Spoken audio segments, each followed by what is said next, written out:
Madam थोड़ा हमारे loan के बारे में आप जरूर से सोचिएगा, क्योंकि अभी जो लॉकडाउन के चक्कर में जो हम लोग की जो गोल्ड ज्वेलरी आई है, ये लास्ट परचेजिंग हो गई है। आप ये सोचिए कि आम आदमी के लिए सबसे ज्यादा जरूरी है गोल्ड। अगर आज उसे अगर मुसीबत में कहीं से भी पैसे चाहिए तो वो गोल्ड से निकाल सकता है। आज आप ये सोचिए कि मतलब आज मैं एक घटना बताता हूँ कि हमारे द्वारा किसी गोल्ड ज्वेलरी किसी को हम लोग ने बना के दी थी। अचानक में उसके हस्बैंड की बहुत ज्यादा तबीयत खराब हो गई थी और वो हॉस्पिटल में थे। उन्होंने 5 लाख रुपए के अंदर में एक गोल्ड परचेजिंग की थी और उनके हस्बैंड की अचानक में तबीयत खराब होने से वो संग संग अपनी ज्वेलरी को निकाल के वो हाथों हाथ उसको उस पैसे को यूज में ली। ये एक इतनी जरूरत की चीज भी है मैडम कि आप सोचिए इमरजेंसी के अंदर में किसी से उधार लेने की जरूरत नहीं है। बिल्कुल। दूसरी अभी जो बैंकों के द्वारा एक फैसिलिटी दी जा रही है जिसके अंदर में मतलब क्या गोल्ड के ऊपर में लोन दिया जाता है। बहुत से ऐसे व्यापारी हैं जो अपनी वाइफ के या अपने माँ के गहने लेके और वो लोन लेता है और उस लोन में बैंक वाले उनके ऊपर में रियायत करती है, ऐसे जैसे उसके 5% 9% का जो ब्याज लगता है उसको वो घटा के 4% या 5% कर देते हैं कि आपको अगर बिजनेस में लोन चाहिए तो आप अपने गोल्ड को गिरवी रख दीजिए और हम आपको 4% लोन में देंगे, खाली आप अपना ट्रेड लाइसेंस दिखा दीजिए, व्यापार करने का जो लाइसेंस है। अगर हम लोग भाई ये मेरा बिजनेस का लाइसेंस है, ये मैंने आपको दिखा दिया, उसी के ऊपर में वो मतलब ब्याज की दरें हैं जो कम करके और उसका बेनिफिट देते हैं। हाँ बिल्कुल। वो गोल्ड की लोन्स पे कुछ इंटरेस्ट सबवेंशन होता है। अच्छा, इसके अंदर में जैसे उमेश जी ने अभी एक बात कही थी कि देखिए मैडम, स्किल इंडिया का प्रोग्राम ये अभी 10 सालों के अंदर में सरकार के द्वारा आया है। इससे पहले हमारे ज्वेलरी सेक्टर में हम खुद स्किल पैदा करते थे।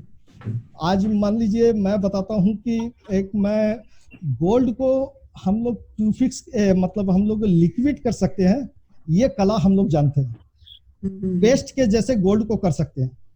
आप देखिएगा कि पुराने मतलब रजवाड़ों के महलों के अंदर में गोल्ड की कलाकारी होती थी, ये हम लोग के बाप दादा बनाए हुए हैं मैडम। और आज हमारी क्या दशा हो रखी है।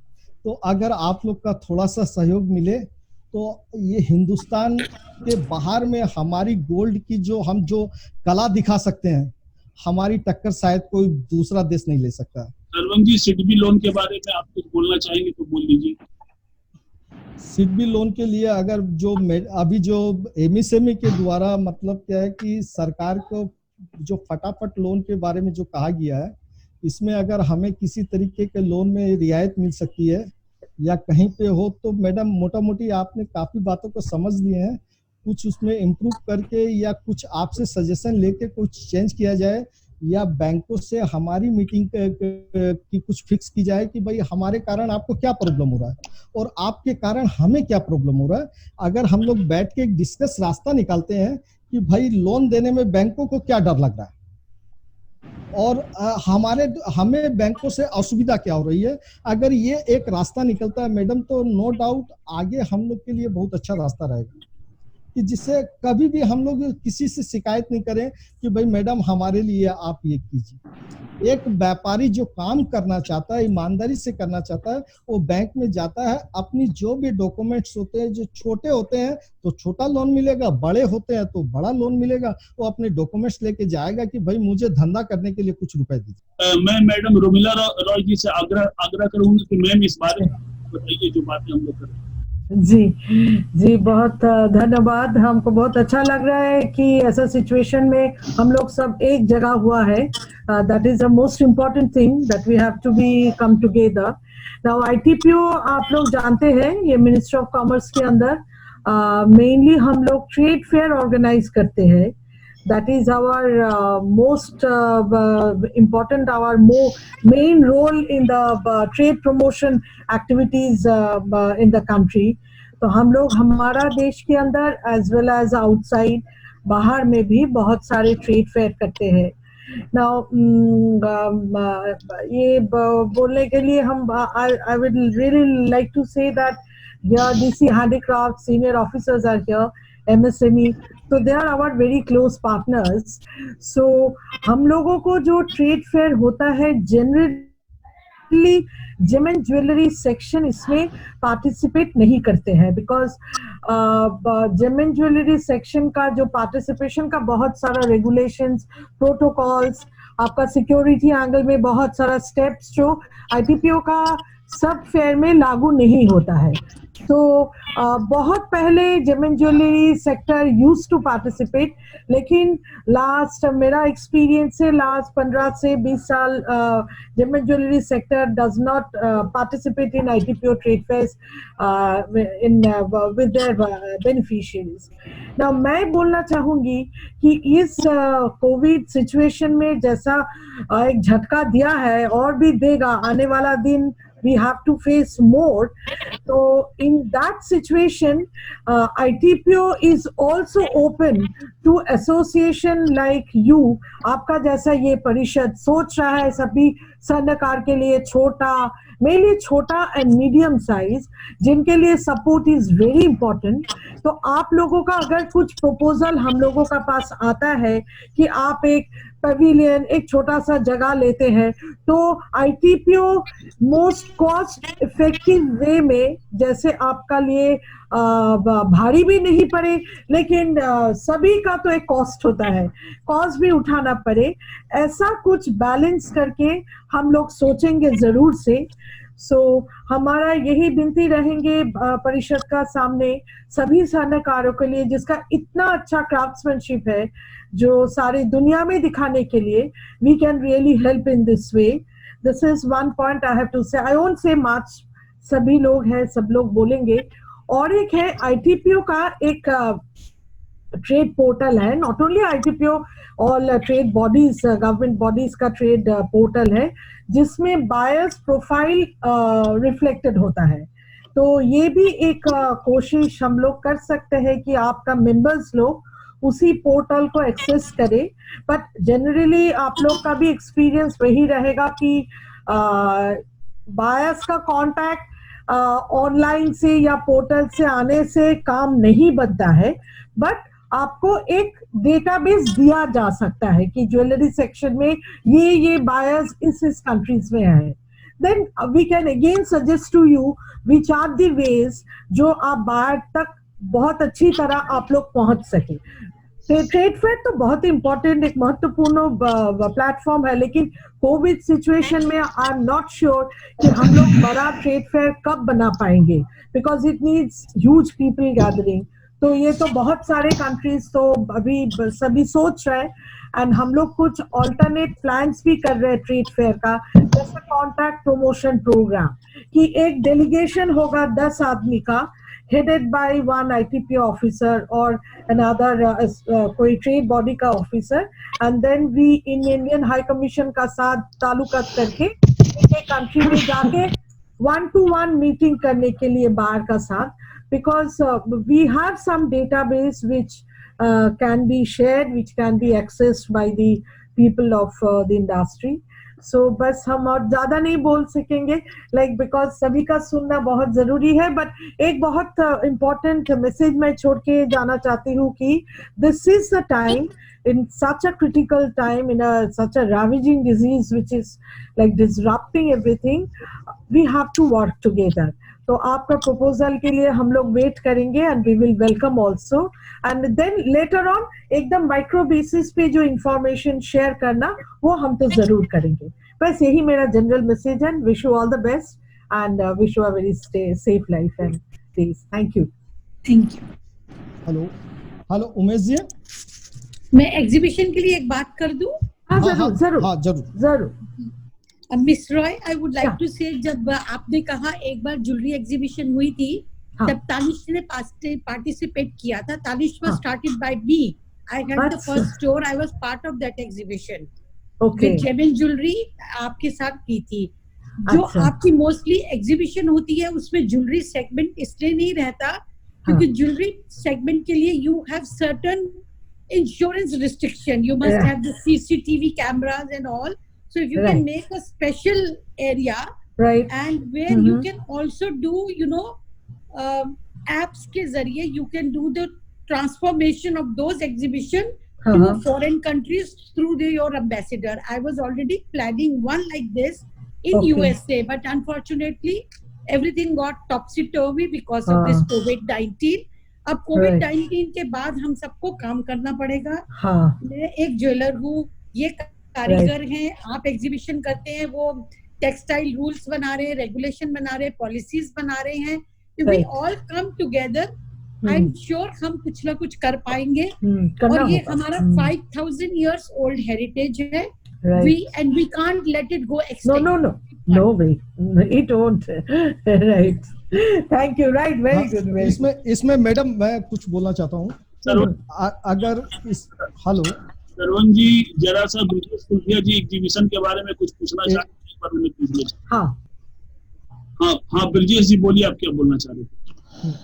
नमस्कार उमेश जी, मैं एक तो डीसी हैंडीक्राफ्ट से मैम से पूछना चाह रहा था कि जिस प्रकार जन धन खाते में मोदी जी ने 500 रुपए डलवाए हैं, जिनके मजदूर कार्ड बने हुए हैं उनको केजरीवाल सरकार ने दिल्ली में 5-5 हजार रुपए डलवाए हैं, तो आर्टिजन कार्ड जिन अपने सेक्टर में बने हुए हैं ज्वेलरी वाले के या और शिल्पकारों के, तो उसके लिए गवर्नमेंट ने क्या आर्थिक सहायता दी है या कोई देने का प्रावधान है?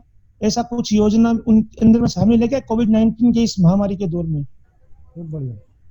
देखिए, कोविड-19 पे हम सब इस बात से अवगत हैं.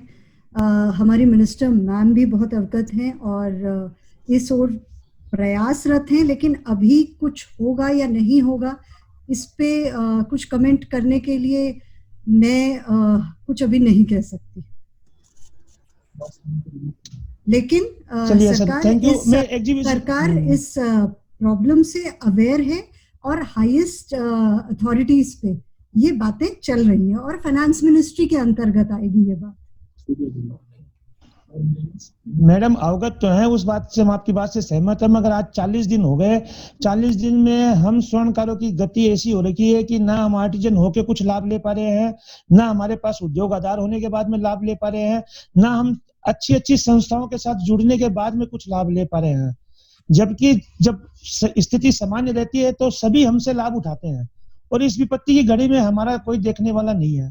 खैर कोई बात नहीं, ये समय की बातें हैं, आगे हो जाएगी. ऐसा नहीं है, आप कृपया ऐसा ना सोचें कि आपके लिए कोई देखने वाला नहीं है या आपकी समस्याओं से हम अवगत नहीं है या उसके लिए हम लोग कुछ प्रयास कर नहीं रहे हैं. कृपया ये बिल्कुल भी नहीं सोचें, ठीक है मैडम. प्रयास ये ना 40 दिन हो गए प्रयास में मैडम, फिर क्या कोविड-19 के बाद में होगी क्या प्रयास की गतिविधियां पूरी है? आप इस बात को बताइए. जिनके मजदूर कार्ड बने हुए थे उनके खाते में, और जो सरकारें हैं हाथों हाथ उन्होंने जो भी आर्थिक सहायता देनी थी दे दी. आज 2,000 रुपए 500 रुपए देने से सहायता देने से मनोबल बढ़ता है, ना कि उसकी जरूरतें पूरी होती है. चूंकि यहाँ पे मनोबल टूट रहा है कि हम सरकार के साथ में बराबर जो भी उनकी दस्तावेज की पूर्ति के लिए संगठन के द्वारा या हम निजी अपने प्रयासों के द्वारा पूरी करते हैं, उसके बावजूद हमें दरकिनार क्यों कर दिया जाता है? ये सर मैडम चिंता का विषय है. मैं आपकी बात ऊपर तक जरूर पहुंचा दूंगी, जहां तक है वो मैं जरूर पहुंचा, लेकिन इस पे मैं कमेंट कुछ नहीं कर सकती. धन्यवाद मैडम. चलिए एक बात का जवाब और दीजिए मैडम, कि जैसा कि अभी आपने कहा कि इंश्योरेंस वाला जो आर्टिजन कार्ड को मिलता था वो ये आयुष्मान भारत वाली योजना चालू हो गई, जीवन रेखा चालू हो गई, उस कारण उसको बंद कर दिया गया. तो ये बंद नहीं कर दिया गया, वो सारी समाहित हो गई क्योंकि बहुत सारी योजनाएं थी, तो वो योजनाएं सब इसके अंदर. बिल्कुल आपने उसमें समाहित कर दिया, मगर उसके बावजूद हमें आर्टिजन कार्ड बनवाने के बाद में भी आयुष्मान भारत के लिए वापस पूरी फॉर्मेलिटी जमा करानी पड़ती है और कई राज्यों में ये पारित भी नहीं होता कि वहां पे इस कार्ड को लागू किया गया. जबकि पहले ये था कि आर्टिजन कार्ड बनने के बाद में भारत जीवन बीमा निगम के द्वारा वो इंश्योरेंस हो जाती थी, चाहे वो भारत के किसी भी राज्य में रहता हो. अब ये सबसे बड़ा इशू राज्यों में ये चीज हो रही है, वरना ऐसा है नहीं. ये तो बिल्कुल उसके ऊपर लागू है. अब ये कुछ राज्य विभिन्न कहीं पे कोई प्रॉब्लम आ रही है तो वो हम अलग से देख सकते हैं, हम राज्यों से बात कर सकते हैं. बिल्कुल. अच्छा, एग्जीबिशन के लिए मैं बात करना चाह रहा था सर. सर एग्जीबिशन के लिए मैडम मैं ये कह रहा था कि आज की दौर में जो जेम्स एंड ज्वेलरी की एग्जीबिशनें लगती हैं, जिसके अंदर में प्राय खर्चा 3 लाख से 5 लाख 6 लाख रुपए तक का होता है, जो एक मैन्युफैक्चर और कारीगर वहन नहीं कर पाता. एक्चुअली क्या है कि काम बनाता कारीगर और मैन्युफैक्चर उसके काम की उसके कारीगरी की कीमत ज्वेलरी वाले उठाते हैं और उसी का लाभ लेते हैं. और ज्वेलरी वाले भी जब एग्जीबिशन में पार्टिसिपेट करते हैं तो वो बायर्स को ये बोलते हैं कि हम मैन्युफैक्चरर हैं, जबकि जेन्युइन जो ओरिजिनल मैन्युफैक्चरर है वो वहां तक पहुंच नहीं पाता, कारण कि उसको बजट इतना दिखता है कि 5 से 6 लाख रुपए इसको देंगे, एग्जीबिशन में हमें क्या लाभ मिलेगा क्या नहीं मिलेगा वो भविष्य की बात है। तो मैं ये चाह रहा था, आपसे रिक्वेस्ट करना चाह रहा था कि कोई ऐसी एग्जीबिशन सिर्फ ज्वेलरी सेक्टर के मैन्युफैक्चरर लोगों के लिए ऑर्गेनाइज कीजिए, जिसके अंदर में उसका बजट 20,000 से 50,000 रुपए तक हो। और जो हम लोग विभागों से जुड़ रखे हैं, जैसे हम उद्योग आधार हमने बनवा रखा है, तो हमें एमएसएमई के द्वारा भी 20,000 रुपए की ग्रांट मिलती है एग्जीबिशन में। हमने डीसी हैंडीक्राफ्ट में भी रजिस्ट्रेशन आर्टिजन के हिसाब से करा रखा है, तो वहां भी हमें कुछ ग्रांट मिलती है एग्जीबिशन में। तो वो लाभ हमें उसमें मिले, जिससे क्या 50,000 के एग्जीबिशन भी हमारे 20,000 के बजट में हो जाए और हम उसमें करने में सक्षम हो जाए। जरूर ये तो बहुत ही इम्पोर्टेंट एक प्रस्ताव है। बहुत इसके अंदर में मैडम एक भी बात है कि देखिएगा, बहुत से 5 स्टार होटलों के अंदर में मैडम एग्जीबिशन लगते हैं, वहाँ पे ज्वेलरी के काफी जन भी लगाते हैं, जो कि हमारा कॉस्टली आइटम होने से उसको ज्यादातर करके आप सोचिए कि हम लोग सोचते हैं कि कोई पूंजीपति उसको ज्यादा लेते हैं। अगर उसमें अगर थोड़ा सा हमें लाभ मिले मैडम, कि होटलों के अंदर में अगर हम लोग एग्जीबिशन लगाते हैं उसमें हमें कुछ रियायत मिले, तो उन कस्टमरों को भी फायदा है और हमें भी फायदा है कि हमारा प्रोडक्ट भी उनके सामने जाए कि भाई देखिए ज्वेलरी ऐसे बनती है और इस तरीके से हम लोग उसको डायरेक्ट ले सकते हैं, तो हम लोग अपनी मैन्युफैक्चरिंग और ज्यादा बढ़ा सकते हैं, कस्टमर हमारे पास में और ज्यादा आ सकते हैं। आप बोल रहे हैं कि डायरेक्ट रिटेल से जो बोल रहे हैं, कि जनरल कस्टमर भी आ जाए। हाँ, कहने का मतलब मैडम, अगर हम होटलों के एग्जीबिशनों में ज्यादा अगर भाग लेते हैं तो हमें ज्यादा खर्चा नहीं आएगा। जितने भी देखिए 5 स्टार जितनी भी होटलें हैं वो साल में 2 बार 3 बार 4 बार एग्जीबिशन लगाती है। जी जितनी भी 5 स्टार होटलें हैं, ज्वेलरी भी रहते हैं और अदर्स भी आइटम रहते हैं, उसमें अगर ज्वेलरी को थोड़ा सा बढ़ावा दिया जाए, आपके तरफ से कुछ कदम उठाए जाए, तो हो सकता है हमें आगे जाके इसका बहुत ज्यादा बेनिफिट मिले। हाँ जरूर, ये हम लोग तो अभी सोचेंगे ही। और जैसा आप लोगों का साथ इंटरेक्शन का जो स्कोप आया है, ये तो हम जरूर कलकत्ता में ही एक jewellery fair, gem and jewellery and आपका साथ मिलके we can really start in a small way पहले, फिर then we can see later on. पर ये मेरा एक प्लान में आ गया ऑलरेडी। मैं एक जानकारी और दे देता हूँ आप लोग को, अगर बात चली है तब हम लोग एक जो कोडिन ये आपके कोरोना के पहले हमने मैडम से बात की थी, स्मृति रानी जी से, कि हम लोग एक ज्वेलरी का मतलब एग्जीबिशन लगा रहे हैं। तो मैडम ने कहा कि आप जरूर लगाइए, हमारी मिनिस्ट्री ऑफ टेक्सटाइल से आप कुछ स्टॉल है जो हम लोग ले लेंगे, और उसके अंदर में आप एग्जीबिशन लगाइए, हमारी तरफ से जो भी बेनिफिट होगा आपको देंगे। तो मैंने कहा था मैडम से कि मैडम उसकी ओपनिंग करने आपको आना है। तो मैडम ने एकदम हमें श्योर कहा था कि आप तो शांतनु जी से बात कीजिएगा, हमारे सेक्रेटरी साहब है, वो एक समय देंगे, उस हिसाब से आप रखिएगा, मैं जरूर आऊंगी। ये आश्वासन मेरा तो हमारा चीफ गेस्ट फिक्स हो गया, चीफ गेस्ट का काम खत्म हो गया। बहुत अच्छा, मेरा एक काम कम हो गया। ठीक है, अगर आप कदम बढ़ाते हैं मैडम, तो ये कि मैडम की तरफ से मैं ये आश्वासन पाया हुआ हूँ। ओके, आज मैडम भी सामने बैठी हैं, तो शायद हमारी सपोर्ट वो भी करेंगी। और जरूर बहुत अच्छा बात, मैडम भी है, तो इसमें हम लोग को और ज्यादा बेनिफिट मिलेगा। अच्छा।